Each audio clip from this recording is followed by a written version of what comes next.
Bismillahirrahmanirrahim. Rahman ve Rahim olan Allah'ın adıyla, Allah'ın rahmeti, bereketi hepimizin üzerine olsun değerli izleyenler.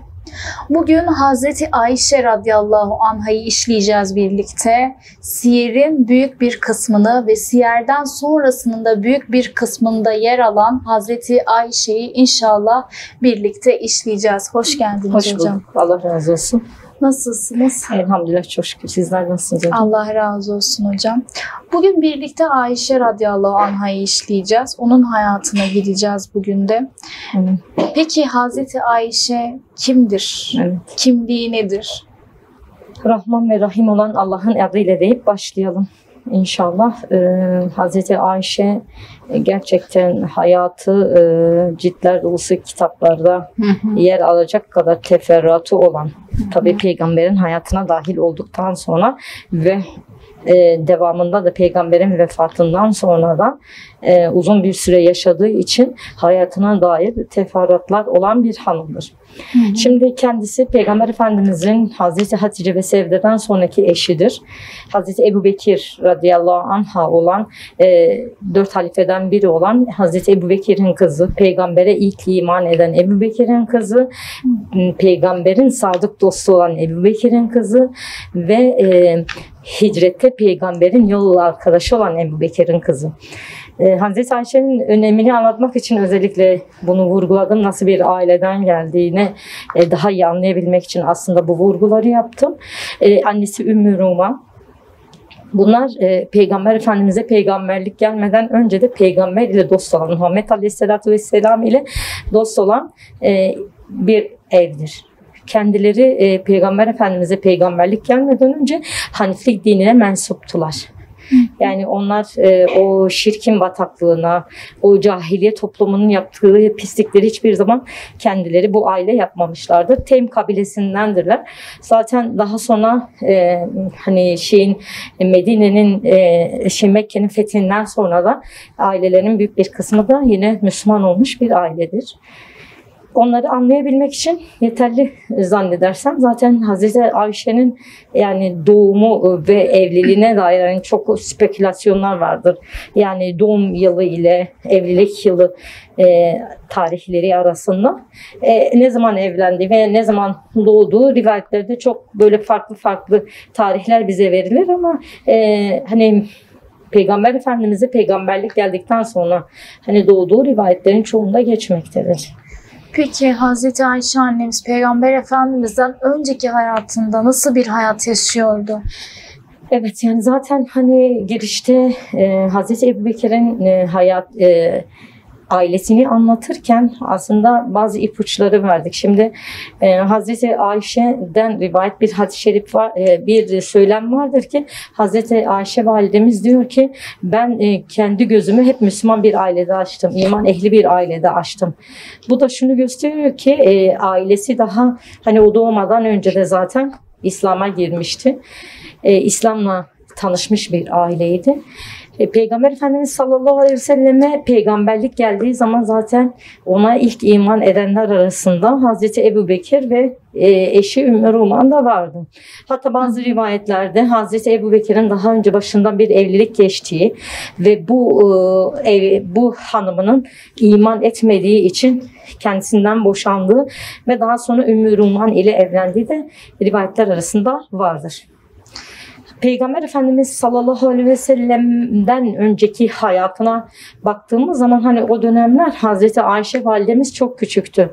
Çok küçük, çok zeki, çok uyanık ve zekasıyla ön planda olan ve parlayan bir kızdı. O dönemde okuma yazma oranları çok az olmasına rağmen Hazreti Ebubekir okuma yazma biliyordu. Ve Hazreti Ebubekir'in aynı zamanda bir ensap ilmi diye bir ilim konusunda derinleşti. Neseple alakalı, soysapla alakalı bir ilmi vardı. Hazreti Ayşe de babasından gördüğü şeyle bu ilimde derinleşmişti. Hazreti Ayşe'nin zekası müthişti. Yani duyduğu hiçbir şeyi unutmuyordu. İlk duyduğu şeyi hemen hafızasına kazıyıp o şekilde aktarıyordu. Şimdi bir gün Resulullah da biliyorsunuz peygamberlik gelmeden önceki dönemde de Ebu Bekir onun dostuydu. O dönemlerde de görüşüyorlardı. Zaten peygamberlik geldikten sonra Peygamber Efendimiz'e iman edenler arasındadır. İlk iman edenler arasındadır Ebu Bekir. Resulullah o yüzden hani bazı konuları istişare etmek için veya Allah'tan bir ayet gelince Hazreti Ebu Bekir ve ailesine bildirmek için sürekli o eve girip çıkan bir insandı. Hazreti Ayşe validemizi de sürekli görüyordu. Hazreti Ayşe validemiz bir gün bahçede oynarken karıncalarla oynuyor ve karıncaların içine de bir at yerleştirmiş. Kanatlı bir at. Hazreti Ayşe validemize soruyor Peygamber Efendimiz, ya Ayşe diyor, kanatlı at olur mu diyor. Hiç kanatlı at olur mu? O da diyor ki olur ya Resulullah diyor. Neden olmasın? Sen diyor Süleyman'ın atlarının kanatlı olduğunu bilmiyor musun diyor. Orada Peygamberimize o kadar güzel bir cevap veriyor ki Peygamber Efendimiz orada tebessüm ediyor, gülüyor. Yani bu küçük yaşta bile zekasının en güzel örneğini gösteren bir olaydır bizler için. Yine aynı şekilde sürekli o eve girip çıktığı için Resulullah günde bazen 2 defa uğruyor. Bir gün Ümmü Ruman'a diyor ki, ey Ümmü Ruman diyor, Hazreti Ayşe'nin hakkını gözet diyor. Benim için Ayşe'nin hakkını gözet diyor. Bundan kasıt ne? İşte daha sonra çıkacak ortaya inşallah. Anlatacağız onu da. Daha sonra yine bir gün uğruyor o eve, o haneye uğruyor Resulullah. Hazreti Ayşe'nin ağladığını görüyor. Ayşe'ye diyor ki, ey Ayşe neden ağlıyorsun? Hatta o kadar çok ağlıyor ki 2 büklüm olmuş vaziyette. Hazreti Ayşe diyor ki annemden dolayı, annem bana kızdı onun için ağlıyorum diyor. Ümmü Ruman'ı çağırıyor Resulullah sallallahu aleyhi ve sellem. Ey Ümmü Ruman diyor, ben sana demedim mi benim hakkımı gözet, Ayşe'ye kızma. Diyor ki gidip Sıddık'a beni şikayet ediyor. Yani bir nevi babasına, annesini şikayet ediyor. Veya annesinin yaptığı şeyleri babasına götürüyor. Resulullah diyorken ona kızma, bir daha yapmayacak diyor. Ve o şekilde yine tebessüm edip oradan ayrılıyor. Peki Hazreti Ayşe annemizin hicretteki tutumu nedir? Evet. Yani zaten hani dediğimiz gibi o dönemde ilk iman eden bir aileydi. O dönemde birçok Müslüman Mekke'den Habeşistan'a veya farklı yerlere, Medine'ye hicret etmişlerdi. Ama Hazreti Ebu Bekir hicret etmemişti. Hazreti Ebu Bekir çok zengin, tüccar bir aileydi. Aileden gelmeydi. Aynı zamanda kendi kabilesi Kureyş kabileleri arasında cömertliğiyle ve misafirperverliğiyle tanınan bir kabile üyesiydi. O dönemde hani Resulullah'a söylüyor, biz de hicret edelim, biz de gidelim. Resulullah diyor, bekle ya Ebu Bekir diyor. Bir gün Resulullah tabii içten içe de Hazreti Ebu Bekir Resulullah'la beraber kendisinin Resulullah'ın hicret arkadaşı olmasını da arzuluyor. Bir gün Resulullah sallallahu aleyhi ve sellem hiç beklenmediği bir vakitte Hazreti Ebu Bekir'in evine ziyarete gidiyor. Hazreti Ebu Bekir anlıyor diyor, hani çok önemli bir mesele olmazsa diyor Resulullah bu saatte benim kapımı çalmaz, bana gelmez diyor. Resulullah Hazreti Ebu Bekir'in yanına giriyor ve orada Esma, Ayşe ve diğer kardeşleri bulunuyor. Hazreti Ebu Bekir'e diyor ki yani bu çocukları buradan çıkar. Tabii Hazreti Ebu Bekir anlıyor, önemli bir mesele söyleyecek. Hayır diyor, onlar benim aile efradımdandır diyor. Yani orada onları bekletiyor. Orada Resulullah sallallahu aleyhi ve sellem müjdeler olsun diyor ya Ebu Bekir diyor. Allah-u Teala hicret izni verdi. Ve tabii bunları anlatırken Hazreti Ebu Bekir de heyecanla bekliyor ve yol arkadaşım sensin diyor. Hazreti Ebu Bekir o kadar ağlıyor ki Hazreti Ayşe validemiz daha sonra diyor ki ben hayatımda diyor babamı hiç o kadar ağlar bir vaziyette görmedim. Hatta diyor bir erkeğin bu kadar ağlayabileceğini de ben hiçbir zaman tahmin etmezdim diyor. Hazreti Ebu Bekir tabii mutluluktan ağlıyordu.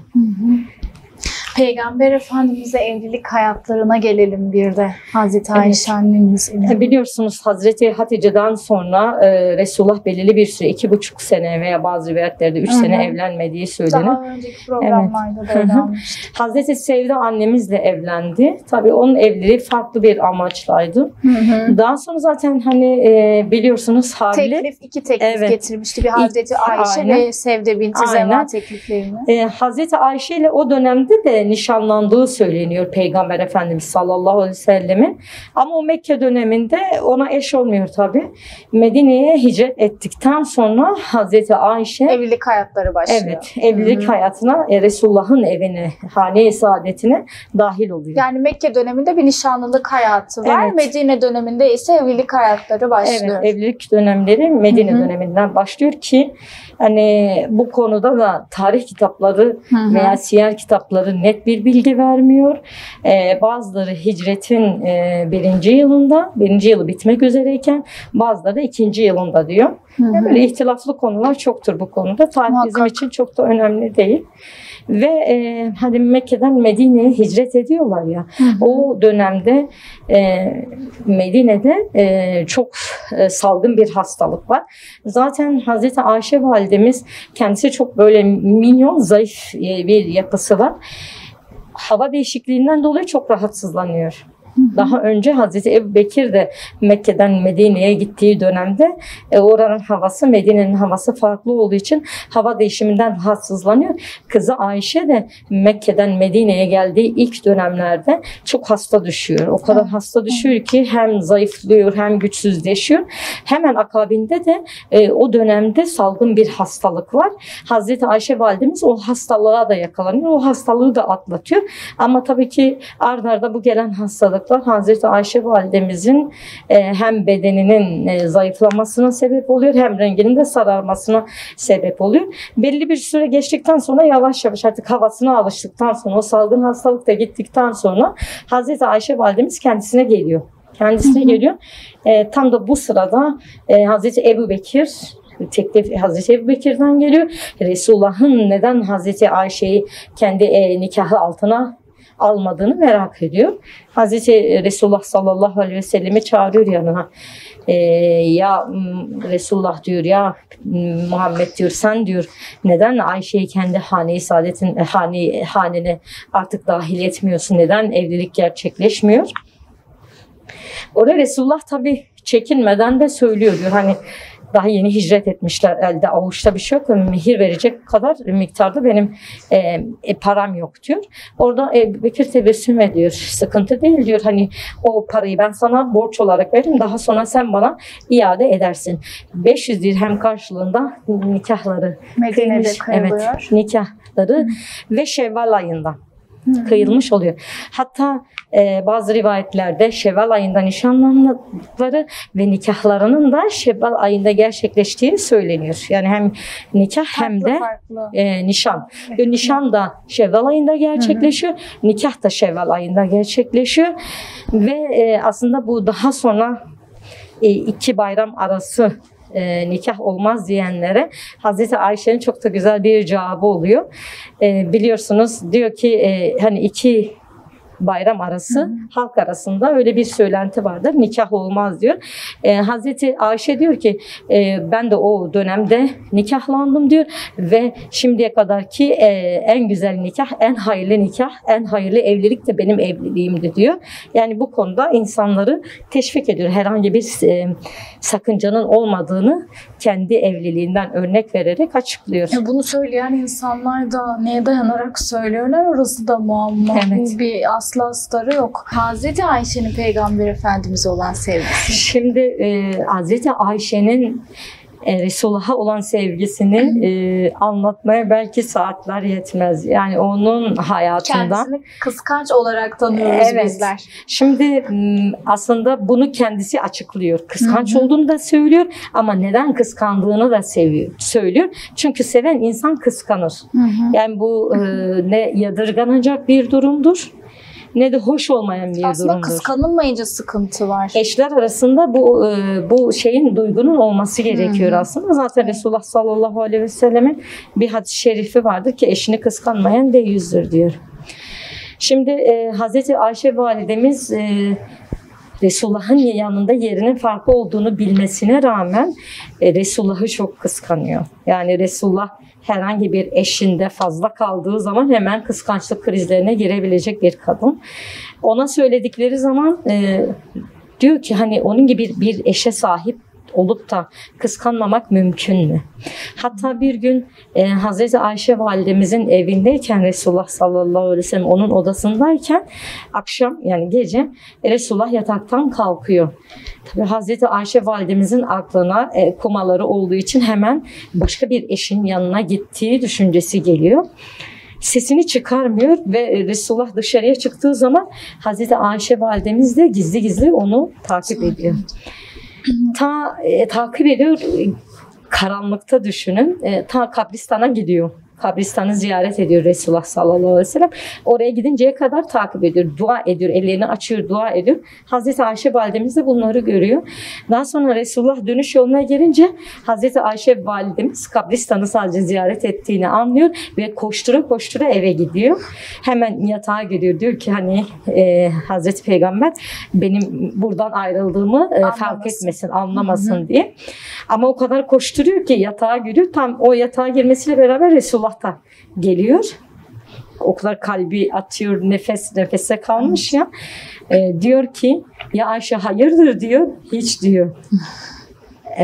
Bir yere mi gittin geldin diyor. Orada cevap veremiyor diyor. Anlıyor Hazreti Resulullah onu takip ettiğini ve ona kızmıyor. Ona kızmıyor. Diyor ki hani kabristana gittiğini ve oradaki ölülere dua ettiğini, zaten peygamberin sıkça yaptığı bir şey. Oradaki ölmüş arkadaşlarına duada bulunması. Yani bunun gibi birçok örneği vardır. Hani Resul Hazreti Ayşe'nin Hazreti Peygamberi kıskançlığına dair. Bir gün yine Medine kadınlarıyla otururken Hazreti Ayşe validemiz Hazreti Yusuf'un kıssasını anlatıyor. Hazreti Yusuf'un kıssasını anlatıyor. Kıssasların en güzeli biliyorsunuz Kur'an-ı Kerim'de geçiyor. Ve hani Züleyha'nın Hazreti Yusuf'a olan sevgisinden bahsediyor.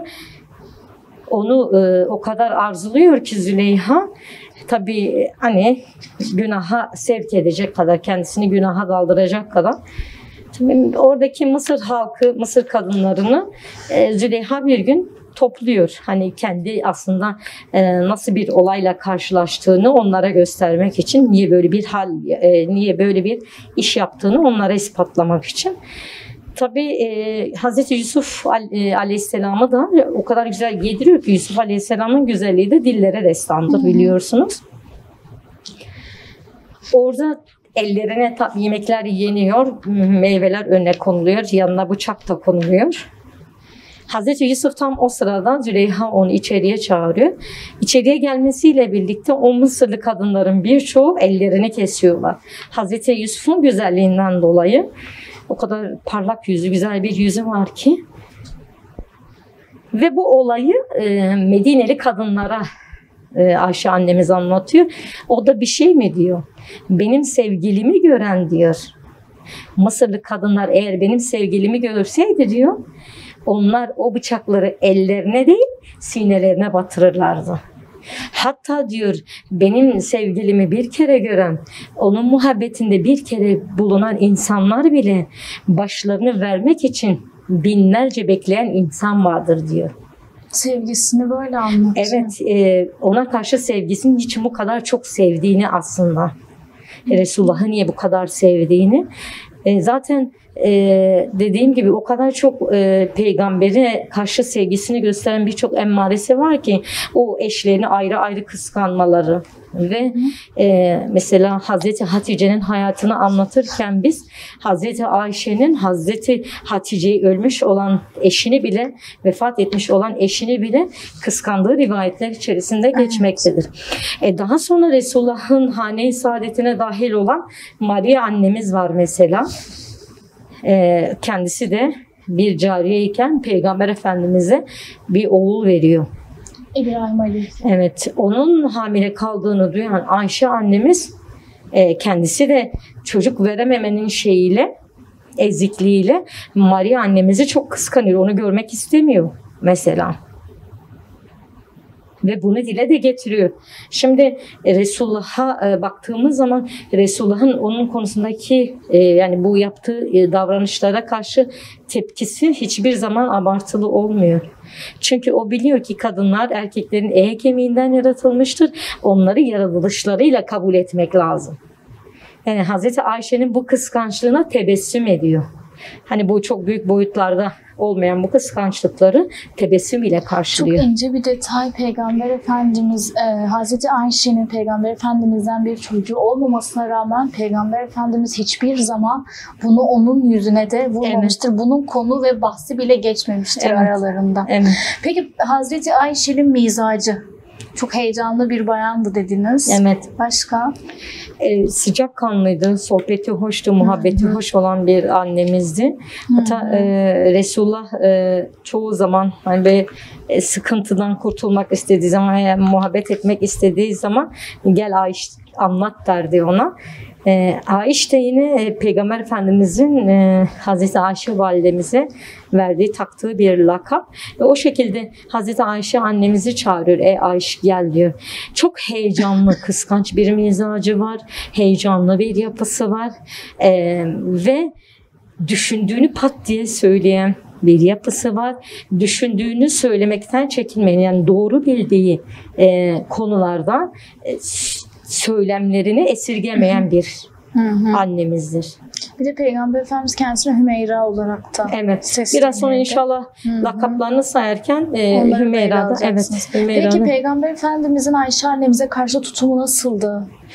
Yani sevgisinden bahsettik, konuştuk da ona karşı tutumu. Aslında sevgisinin içinde tutumu da var. Tutumu da içinde geçiyor. Neden? Çünkü hani Hazreti Ayşe validemizin kıskançlıklarından bahsettik ya.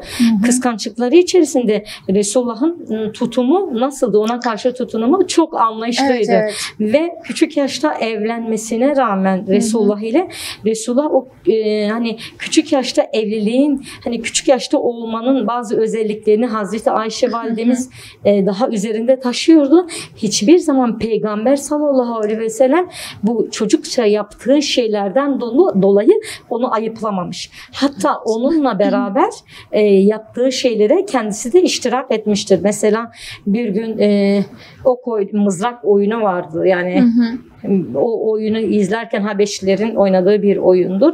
Resulullah'ın omuzuna yaslanmış bir şekilde o oyunu seyrediyor mesela.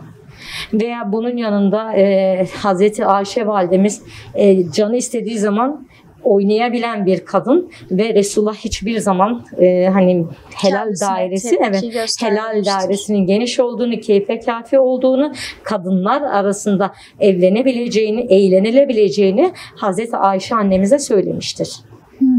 Hocam kısa bir araya girelim, inşallah tekrardan devam edeceğiz. Değerli izleyenler, kısa bir aradan sonra tekrardan sizlerle olacağız.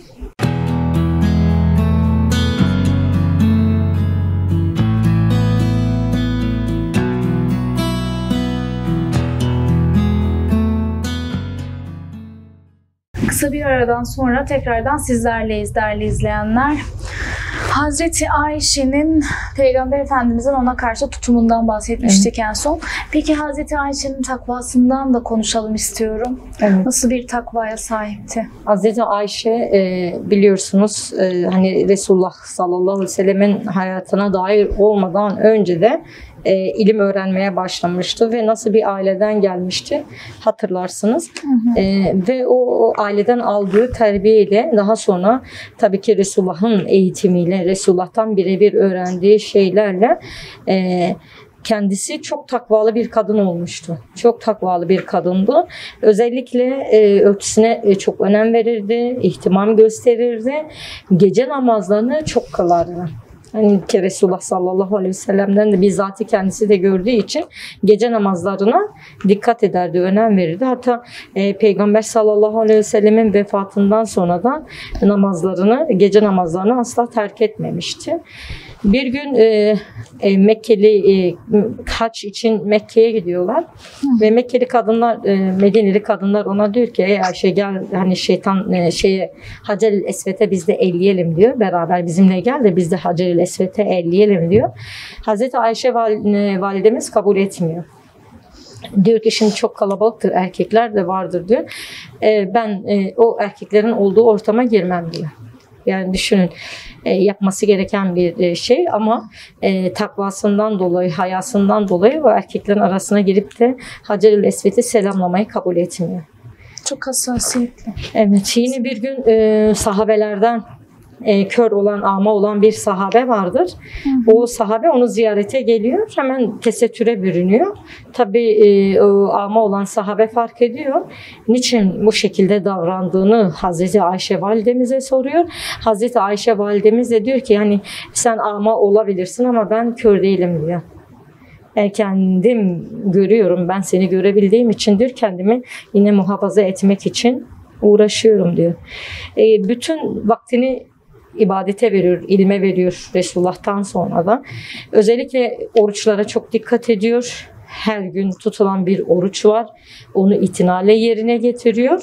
Bir gün yine bir tane hanım sahabe yanına geliyor. İnce elbise giymiş. Beni onu orada uyarıyor. Yani kadınlara karşı bile olsa diyor, tesettürünüze dikkat edin diyor.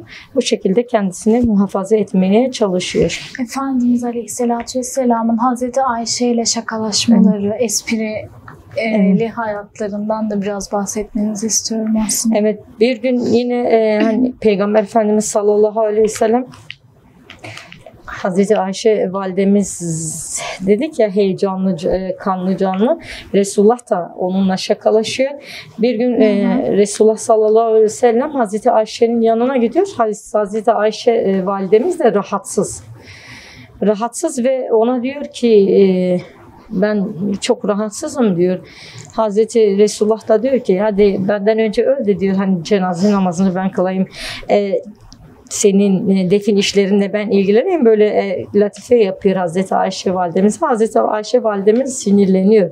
Ha diyor, tabii diyor, ben öldükten sonra diğer eşlerine gidesin, diğer eşlerin yanına gidesin diye mi benim ölmemi istiyorsun diyor.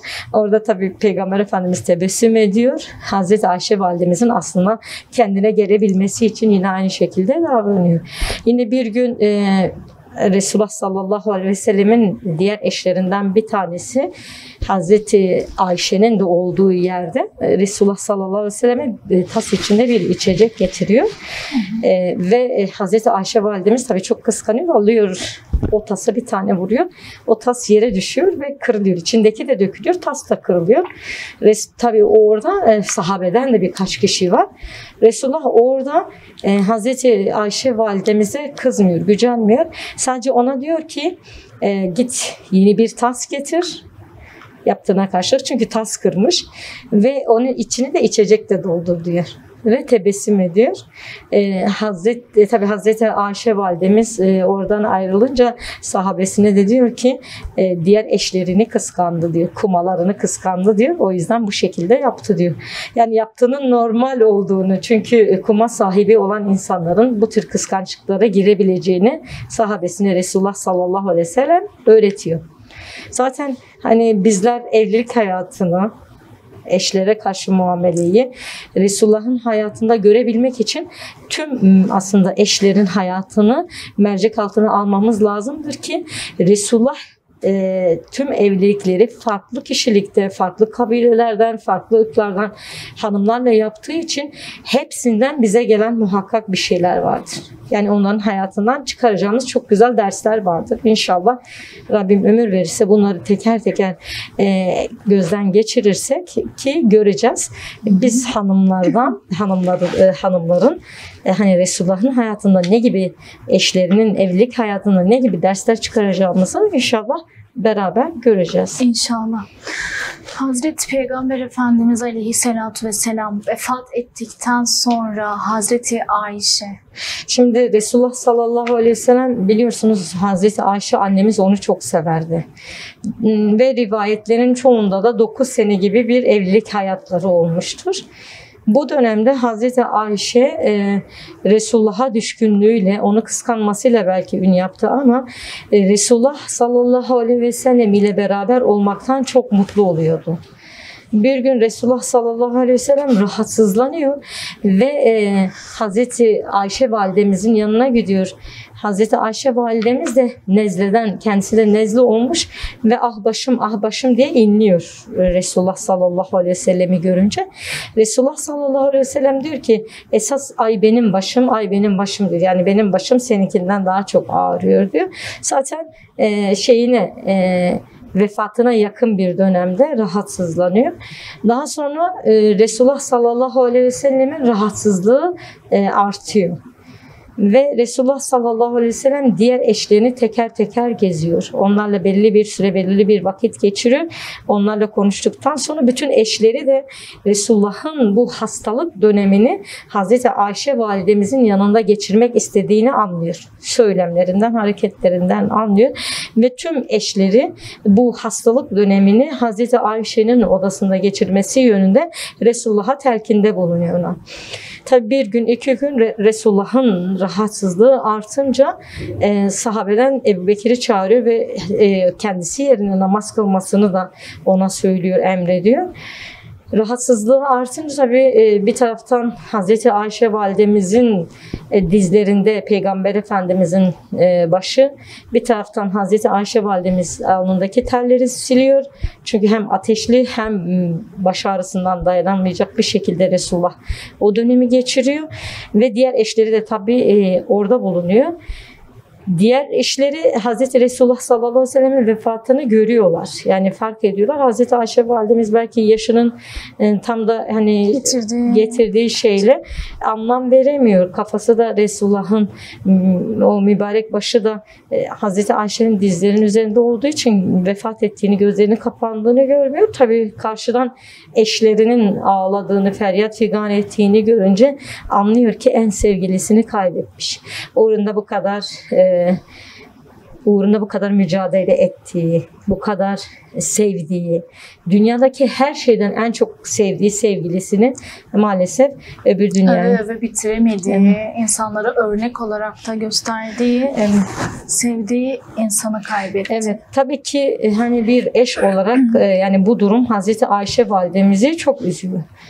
Hazreti Ayşe validemiz peygamberden bir hadis duyduğunu ve peygamberlerin vefat ettiği yerde defnedildiğini biliyordu. Ve Resulullah sallallahu aleyhi ve sellemin de onun odasında vefat ettiğini ve onun odasına gömülmesi gerektiğini sahabeye söylüyor ve Peygamber Efendimiz'i Hazreti Ayşe validemizin odasına gömüyorlar.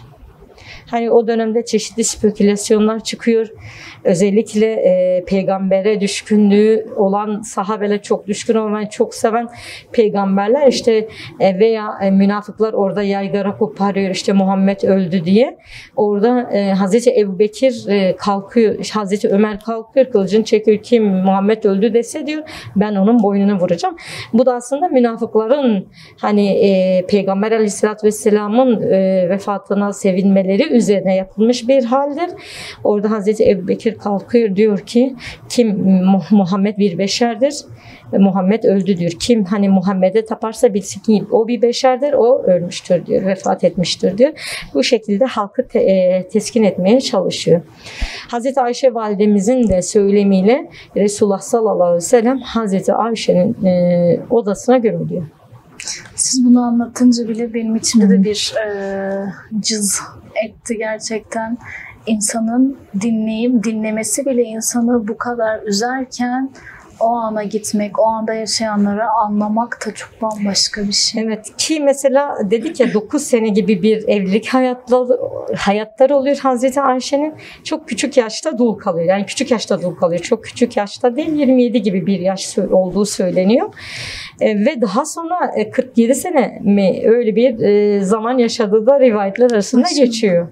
Yani tabii 47 yıl peygamberden uzak, en sevgiliden uzak olarak yaşıyor Hazreti Ayşe validemiz ki bu onu üzüyor. Tabii daha sonra kendisini ibadete vermesi, ilme vermesi, siyasi hareketlerin içerisine girmesi ve alim yetiştirmesi bir nevi ona teselli oluyor. Ben de şimdi oraya gelecektim hocam. Evet. Hazreti Ayşe'nin ilmi galiba o 47 yılı ilimle geçirmiş. Evet. Hı hı. Bir de bundan konuşalım. Bence Hazreti Ayşe'nin, bence değil de ki öyle, Hazreti Ayşe'nin ilmi çok fazlasıyla geniş ve derin bir ilme sahip kendisi. Hani biz ilim kapısı deyince Hazreti Ali aklımıza gelir ya. Kadınlardan da Hazreti Ayşe aklımıza gelmesi lazım. İlim kapısıdır ve böylelikle aklımıza bunun gelmesi gerekiyor. Şimdi Allah razı olsun ondan. Sizden de inşallah. Gerçekten Hazreti Ayşe validemiz 2210 hadis rivayet ettiği söylenir. 2210. Dile kolay, yani kolay değil. Hepsini ezberlemesi, günümüze kadar getirmesi. Onun gözü Peygamber Efendimiz'de, kulağı Peygamber Efendimiz'de, gözü de uzaklardan. Yani öğrendiğini, kulaklarıyla duyduğunu ileriye taşıyan bir kadın. Ve ilmi o kadar fazla ki kendisi birçok alim yetiştirmiş. Birçok alim yetiştirmiş, 100'den fazla alim yetiştirdiği söyleniyor ve bu alimlerden 50 tanesi de 50'ye yakın da kadın olduğu yine söylüyor. Rivayetler arasında bu şekilde geçiyor. Aynı zamanda yani sadece hani bu ilimlerde değil, Kur'an'ı anlama ve hadisleri nakletme noktasında ilmi çok derindi. Kur'an ayetlerini anlatırken, insanlara aktarırken özellikle nuzul sebeplerini açıklarmış. Çünkü nuzul sebepleri açıklandığı zaman ayetlerin daha iyi anlaşılır. Kur'an daha iyi anlaşılır veya ayetler daha iyi anlaşılır. Bunu iyi bildiği için Hazreti Ayşe validemiz bir ayet söylediği zaman onun nuzul sebebini muhakkak söylermiş. Tefsirini çok güzel yaparmış ve Resulullah'tan günümüze gelen hadisleri, özellikle yani Resulullah'a dair hadisler rivayet edilirken onları can kulağıyla dinlenmiş ki acaba bu hadisler Resulullah'tan duydukları gibi midir? Ekleme veya kısaltma yapılmış mıdır? Bunu çok güzel bir şekilde tespit edebilen bir annemiz.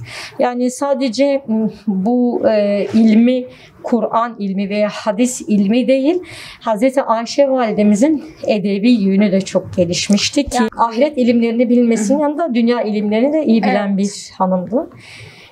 Edebi yönü çok gelişmişti ki yani biliyorsunuz o zamanın şartları içerisinde özellikle şiir çok gelişmişti. İnsanlar bir dertleri, bir sıkıntıları olunca şiir okurlardı birbirlerine atıfta bulundukları zamanda. Hazreti Ayşe validemizle sohbet edildiği zaman veya muhabbet edildiği zaman Hazreti Ayşe validemiz her konuyla alakalı şiir söyleyebilecek bir edebiyata sahip idi. Belagat ilmi çok gelişmişti. Belagatı çok fasih, hatta ondan ders alan bazı alimler vardı. Onun sayesinde alim olan bir takım insanlar vardı ki onun dilinin ne kadar fesih olduğunu, belagatının ne kadar güzel olduğunu dile getirmişlerdir. Yine aynı şekilde tıp ilmini de iyi bilen bir annemizdi. Zaten yani birçok savaşa katılmış. O savaşlarda yaralıların yaralarını da sarmıştı.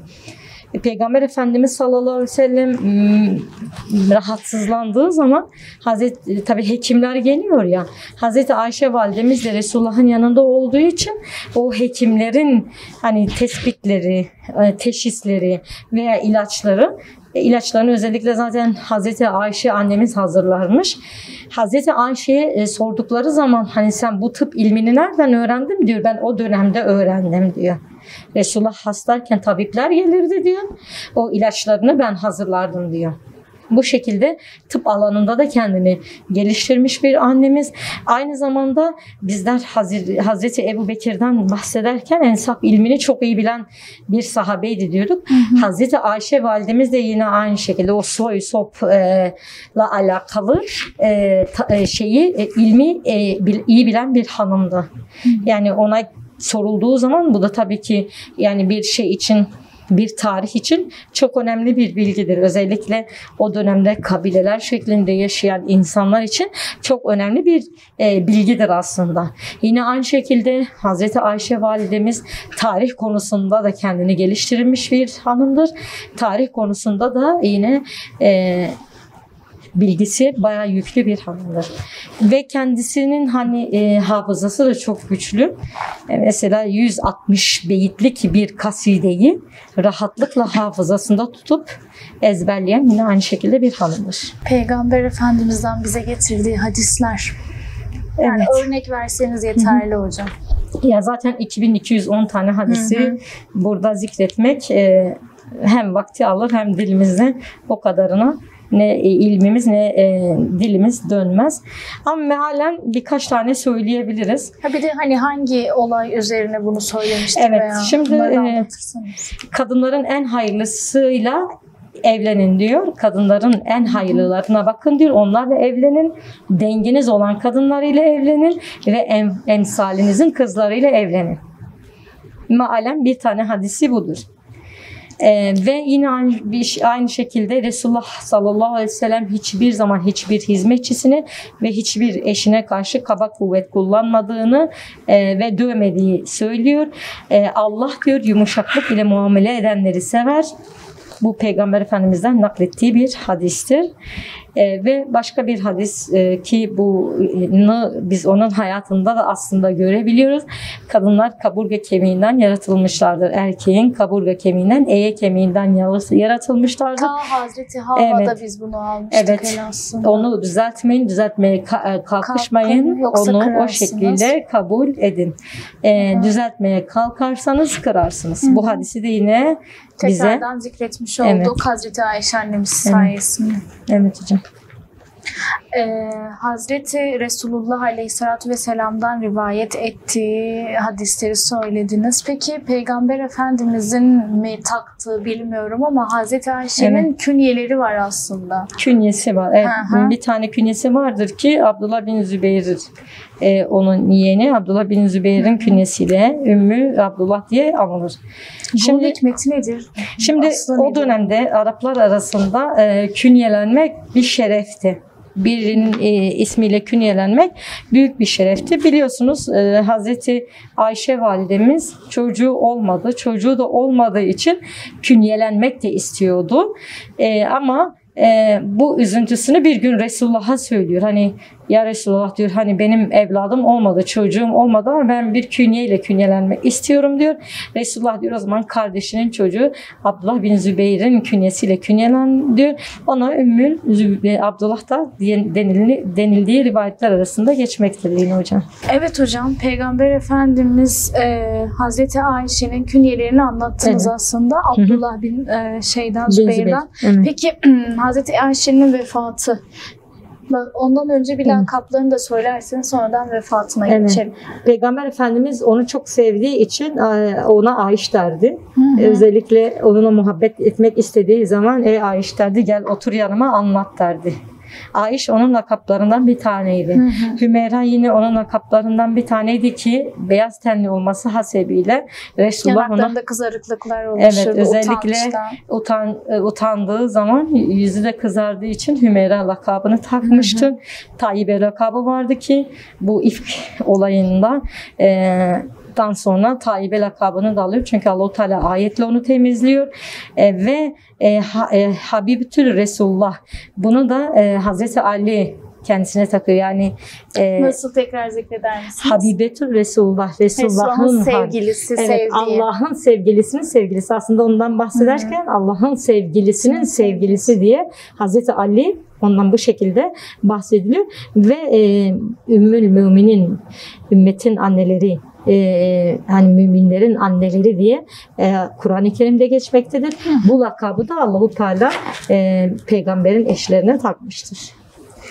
Vefatı kısa Evet. özetle aslında anlatırsanız şu dakikalarımız. Evet, Hazreti Ayşe validemiz Resulullah'ın vefatından sonra kendini ilme adadı, ibadete adadı ve 47 yıl veya 57 yıl böyle rivayetler değişmektedir. 47 yıl peygamberden sonra yaşadığı söylenir ve Medine'de kendisi yine vefat eder. O dönemin vali yardımcısı Ebu Hureyre onun cenaze namazını kıldırır ve kendi vasiyeti üzerine Cennetül Bakiye defnedilir. Şimdi o vefatından önce bunu bir nevi vasiyet etmiştir etrafındakilere. Beni gece vakti gömün. Evet, gece vakti bir tane elbisesi vardır. Bunu Hazreti Fatıma da vasiyet etmiş. Evet, gece. Bir tane elbisesi vardır. O elbiseyi vasiyet etmiştir ve meşalelerle beni gömün. Şimdi orada bulunanlar şaşırıyor. Hani tamam elbiseyi anladık. O beni süsleyin diyor, güzel kokular sürün diyor. Elbiseyi anladık diyor, kefen niyetine kullanacaksın diyor. Peki meşaleler de neyin nesidir diyor. Diyor meşaleler diyor eskiden unuttunuz mu diyor, Medineliler diyor gelinleri damatlara götürürken diyor meşaleler eşliğinde götürürlerdi diyor. Siz de beni damadıma götüreceksiniz ölümümle diyor. Muhammed Aleyhisselatü Vesselam'a kavuşacağının şeyiyle, umuduyla beni meşaleler eşliğinde kabristana götürün diyor. Bunu bu şekilde vasiyet ediyor ve sahabi de bu şekilde davranıyor. Şimdi Hazreti Ayşe validemiz çok sevilen Resulullah'ın eşlerinden biridir ve ümmetin gönlünde çok büyük bir yer edinmiştir, güzel bir yer edinmiştir ki Hazreti Resulullah'ın sevgilisi olduğu için, Resulullah onu çok sevdiği için ümmet de ona ayrı bir değer veriyor. O zamanki sahabeler çok değer veriyordu ve o güne kadar görülmemiş bir kalabalıkla Hazreti Ayşe'nin cenaze merasimi gerçekleşiyor. Allah ona rahmet etsin. Amin. Allah razı olsun hocam. Değerli izleyenler, bugünlük de bize ayrılan sürenin sonuna geldik. Hazreti Ayşe konumuz bitmedi. İnşallah haftaya yine aynı saatte Hazreti Ayşe annemizden, ümmetin annesinden yine devam edeceğiz. Akşam saat 11 gibi tekrarlarımız vardır. YouTube Rehber TV kanallarında da tekrarlarımız orada da yayınlanacaktır. İzlemek isterseniz oralardan da bulabilirsiniz değerli izleyenler. Allah'a emanet olun.